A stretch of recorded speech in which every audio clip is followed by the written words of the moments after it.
Yeah, hi there, and these comments are for Jena, and I am Michael, the founder, owner, and the materials writer for all of your lessons at the online course called the 7-Step System to Pass the TOEFL IBT. So let's take a look at your situation. So, you've taken the TOEFL 2 times, but you couldn't get the score you're supposed to get, and you say, it makes me feel like a loser. Now, you're not a loser. You're just in the process, right? Improving your academic English language proficiency is a process that takes some time. You're on your journey right now. So your goal is to get 87, but both times you got around 67 and 68, right?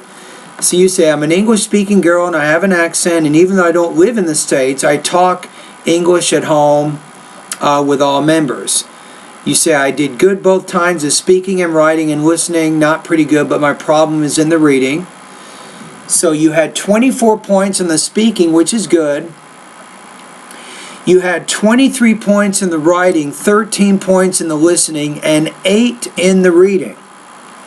So what you have to do is to tackle your reading.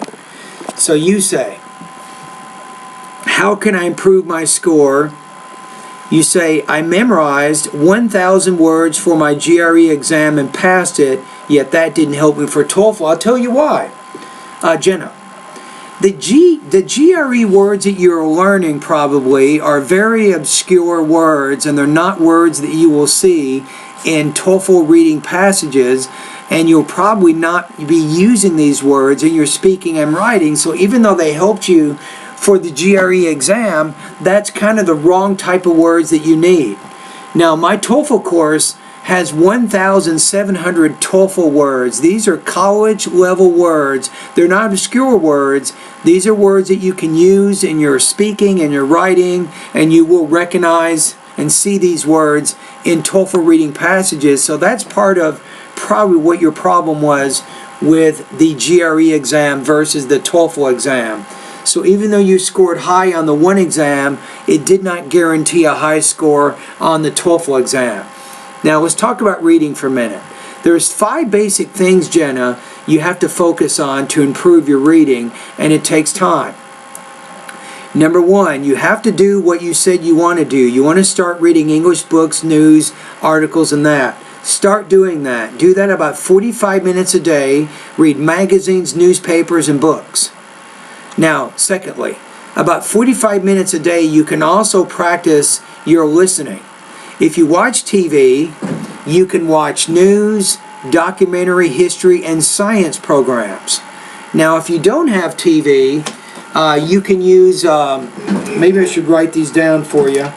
There's 2 good websites you can use for your listening. Hold on.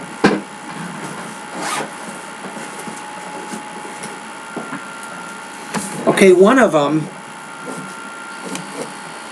I'm going to call it NPR.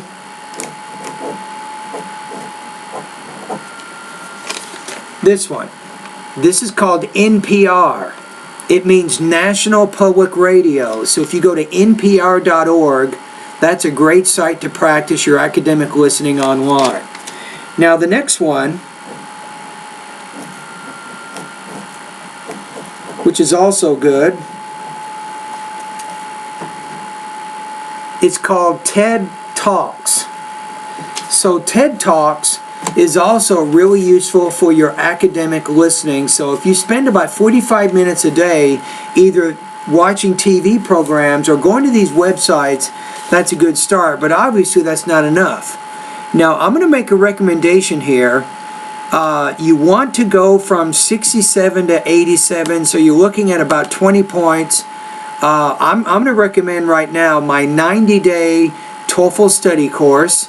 It'll give you lessons in the vocabulary, pronunciation, grammar, the listening, reading, and the writing and speaking sections of my course, and I think it's probably going to take you close to 90 days. Now, I cannot guarantee that you'll reach your goal in 90 days, but you should be able to make some good progress over the next 3 months. You have to understand that your listening and your reading areas are a little bit low.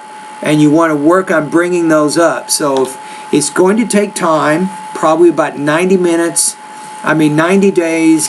If you do maybe 45 minutes of reading practice a day, you do 45 minutes of listening practice a day, and then maybe try to spend about 2 hours at my online TOEFL course going over the lessons in the 90-day TOEFL study guide.